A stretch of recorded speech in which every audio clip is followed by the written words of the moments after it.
got my first real 6-string. Bought it at the 5 and dime. Played it till my fingers bled. Was the summer of '69. Me and some guys from school had a band and we tried real hard. Jimmy quit, Jody got married. Should've known we'd never get far. Oh, when I look back now, that summer seemed to last forever.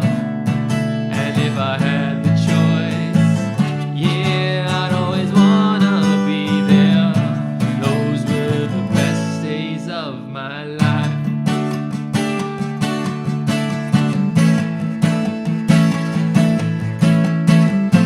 Man, we were killing time, we were young and restless. We needed to unwind.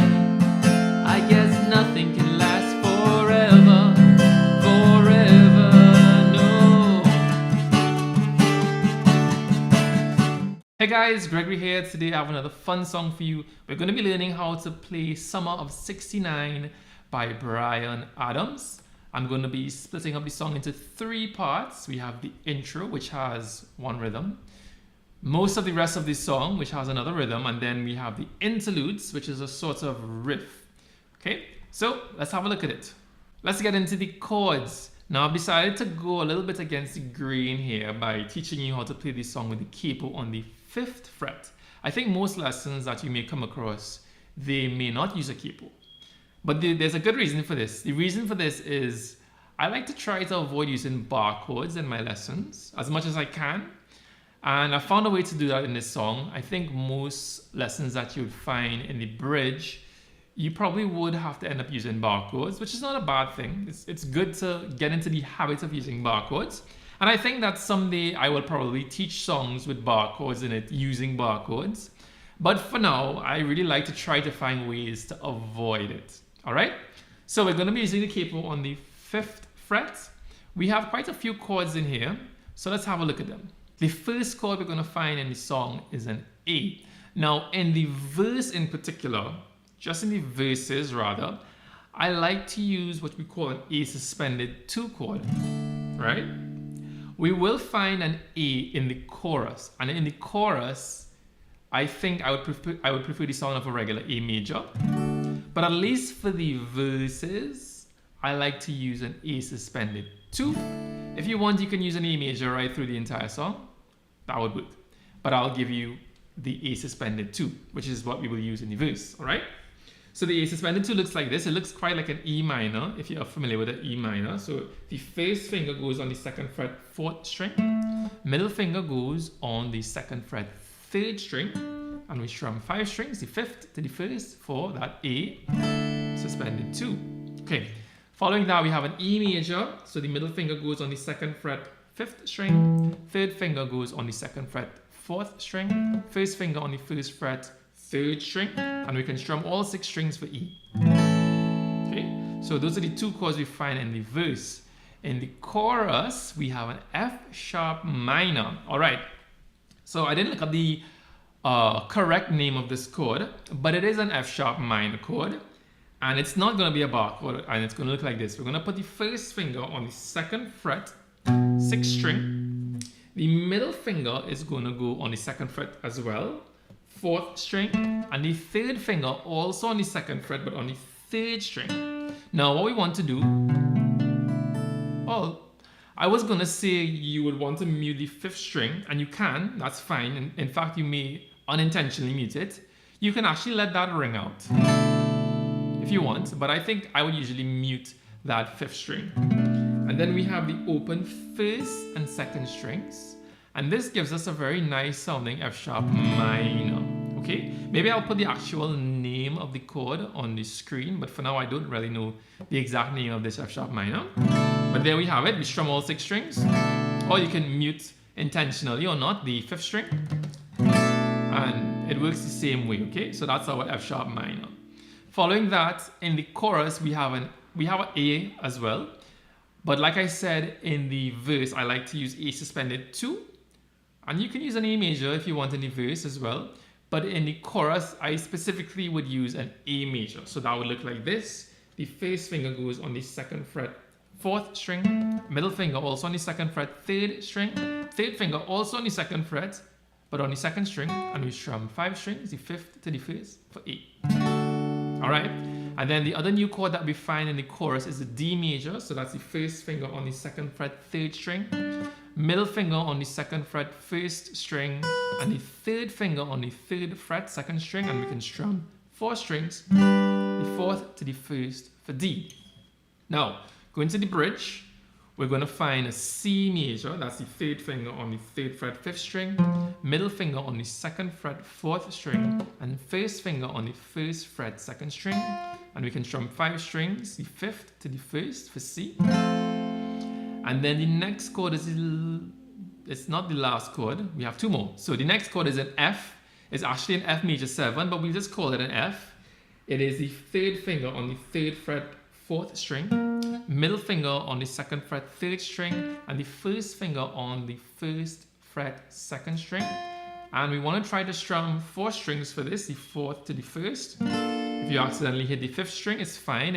It wouldn't sound too bad, but really try to avoid hitting the 6th string when strumming this chord. Try to not include this 6th string here because it can make the F sound really tense. Right? So 4 strings are great, 5 not bad, 6 not so good. Okay. All right. So the last chord that we have is a G major, and that's the 1st finger on the 2nd fret, 5th string, middle finger on the 3rd fret, 6th string, and the 3rd finger on the 3rd fret, 1st string, and you can strum all 6 for G, and those are all chords. So this song, like many other songs, when it comes to rhythm, there are some subtleties that you will find in the way that you should probably strum the song to really make the strumming patterns pop and to make what you play sound interesting. Strumming isn't always just about up and down. There's a lot more that can be involved that can really help to make you sound expressive and way more interesting to the listener. So to get into these ideas, I have a short lesson that you can find if you go down in the description. There's a link there that you can follow where you can submit your email and you'll get a lesson in your inbox that goes over the techniques that are involved in becoming a more expressive player. So do that, go down in the description, submit your email in the link that you find there, and look forward to that lesson in your inbox. All right, let's go through the song section by section. We're going to talk about the rhythm or the strumming patterns that we can use. Starting with the intro and the first 2 verses, we're going to use the same strum for that part of the song. And we're going to use one that sounds like this. I'll play the chords that you find, A and E. Well, A suspended 2 and E rather.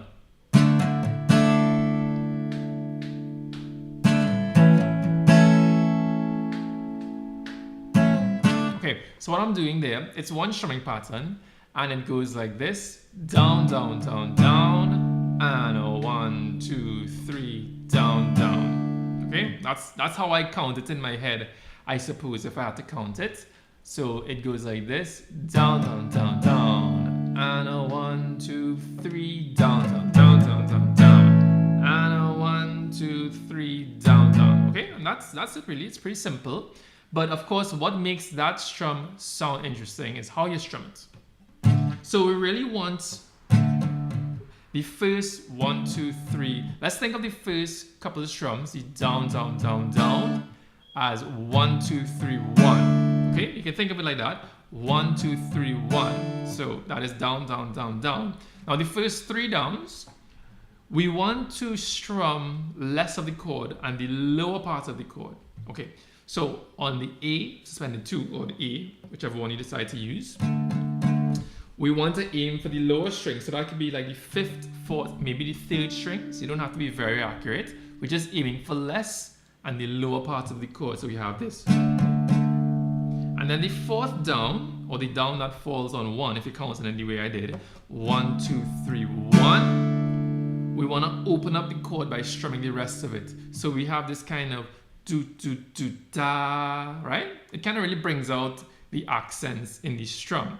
And it's a less busy way to play this song, and it makes it a little easier to sing and play, you know, if you want to sing and play it.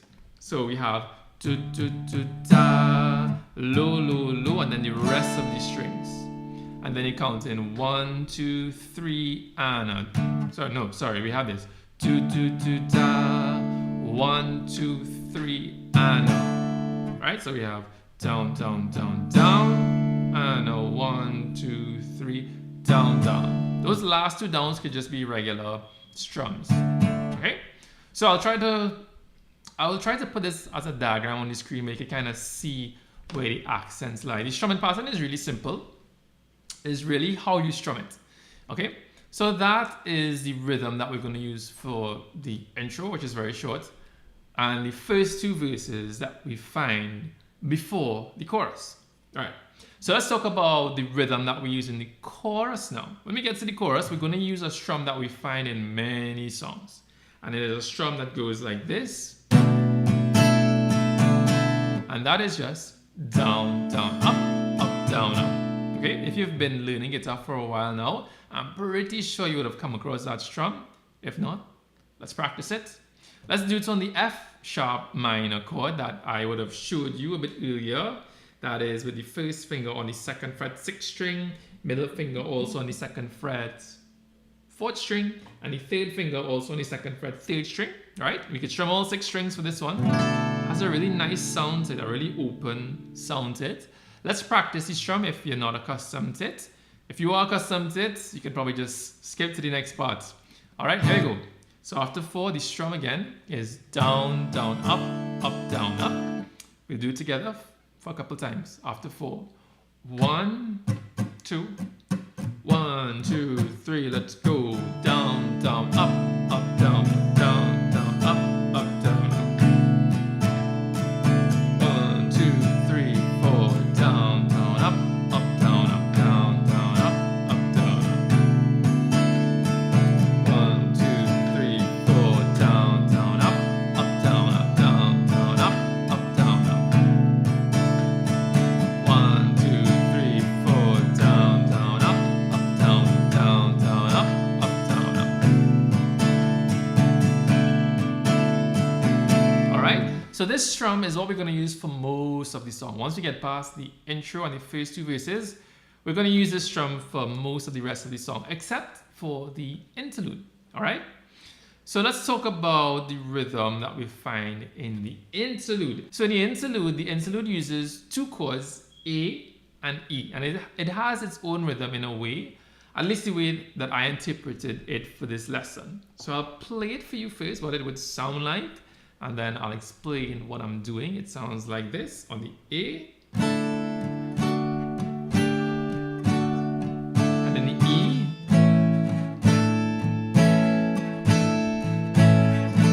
all right, so what am I doing there?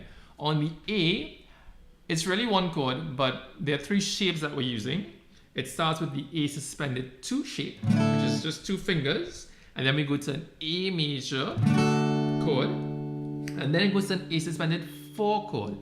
And to play the A suspended 4 chord, we can just add the pinky to the 3rd fret 2nd string, or we can just slide the 3rd finger across 1 fret on the same 2nd string, and we have our A suspended 4. All right? So the best way for me to explain this is to use a diagram. So I'll put a diagram on the screen, but try to get the rhythm of the strum first. The strum goes down, down, down, down, down, down, down, down, down, down. Now, you may notice there's some accented downs in there. Ba, ba, ba, ba, ba, ba, ba, ba, ba, ba. Those are exactly where the changes of the left hand occur. So we have a suspended, major, suspended 4, major, suspended, and then back to major. Okay, it's kind of hard to see exactly what I'm doing while I'm doing it. The best thing to do is to get the sense of the rhythm and the accents and just use the diagram. So I'll do it again and I'll say it the way I said it, although I find it to be a little confusing. So we have suspended 2, major, suspended 4, major, suspended 2, major, right? I think I messed that up. Let me do it one more time. Suspended 2, major, 4, major, suspended 2, major, right? Okay, good. That's it. Use the diagram. Trust me, the diagram might help a little bit more than what I just said. And then on the E, we're going to kind of do the same thing. Now, because of how I decided to use the capo on the 5th fret, I can't capture the exact melody, but I'm just going to give you something that's really similar, and it would kind of still capture the vibe of what is going on. So on the E, we're just quite simply going to play this. It's the same rhythm as before, and all we're doing is we have two shapes instead. We have the E, and then we have a shape that involves the pinky going down on the 2nd fret, 3rd string. Right? So where those accents are, we just change in between those two shapes. So let's just kind of think of it as 1st finger. So what I mean when I say 1st finger, it's a regular E. And then pinky, for when the pinky comes down. So we have 1st finger, pinky, 1st, pinky, 1st, pinky. That's it. 1st finger, pinky, 1st, pinky, 1st, pinky. Oh, this chord, by the way, with the 3 fingers is called an E suspended 4, I believe. Yeah. Well, that's a bit of a squeeze for your left hand. If you find that to be a bit uncomfortable, I'm going to give you an alternative, right? Instead of holding all of these 3 fingers on, these 2 frets, we can just instead use the 1st finger and the middle finger on the 2nd fret, 3rd string. But if we are playing it like this, we really want to try to mute the 5th string, and you can do that by just letting your middle finger go as high as you could get it, so that it actually touches the 5th string, so that it's muted. And you can go ahead and strum all 6, and you're going to kind of do the same thing, but instead of using the pinky to make that 2nd shape, we'll use the 3rd finger. So we have this. I'll call this E here as 1st finger, and when we put the 3rd finger down on the 2nd fret, 3rd string, I'll call that 3rd finger. Okay? So I'll put diagrams on the screen once again to demonstrate all this. So we have this 1st finger. What is this? This is my 3rd finger. Sorry. Let me go again. So you have 1st finger, 3rd, 1st finger, 3rd, 1st, 3rd. Alright? 1st finger, 3rd, 1st, 3rd, 1st, 3rd. One last time for good measure. 1st finger, 3rd, 1st, 3rd, 1st, 3rd. Okay? And that's it. So let me just play it one more time for you. Slowly. Here we go. I'll do it the way that I just did it. So here, starting on the E.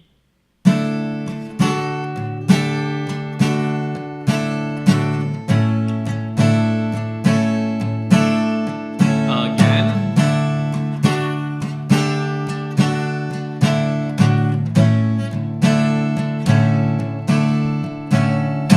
Okay, and that is our interlude. I really hope that made sense. So guys, that's really all there is to the song. All that's really left is to put the chords with the rhythms, and you have the song. And of course, you can use the demo that I did at the start of the lesson to really help you to put all of these things together. Usually in this song, the bridge is the hard part, but like I said, because we have the capo on the 5th fret and that lovely kind of F sharp minor that I gave you, we don't need to use any bar chords for this song. So I hope you enjoyed the lesson, and if you did, please like, share, and subscribe. It'll help me out a lot. But until next time, goodbye.